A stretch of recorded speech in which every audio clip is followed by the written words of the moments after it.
কোরআন সত্য মিথ্যা মানুষকে জানিয়ে দেয়।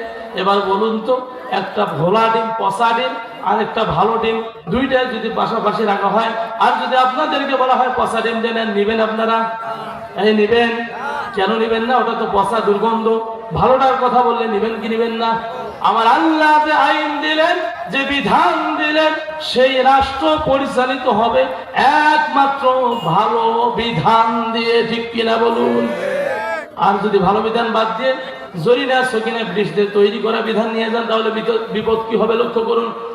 আবু জাহেল চিন্তা করলো, মোহাম্মদ আমার ভাতিজা, যদি মোহাম্মদ এই কথাগুলো মানুষের সামনে বলে, তবে আমার কথা কেউ মানবে না, আমার কথা শুনবে না, আমাকে দাম দিবে না। বিধায় ষড়যন্ত্র করলো আর বললো, লা তাসমাউ লিহাযাল কুরআন, ও আমার অনুসারীরা, আমার দলের লোকেরা, দলের ছেলেপেলেরা, লক্ষ্য করো, তোমরা এই কোরআন শ্রবণ করবে না। তার মানে দলের লোক যদি কোরআন শ্রবণ করতো, সে যতই বড় খারাপ হোক, কোরআনের পক্ষে আসতো, ঠিক কিনা বলুন?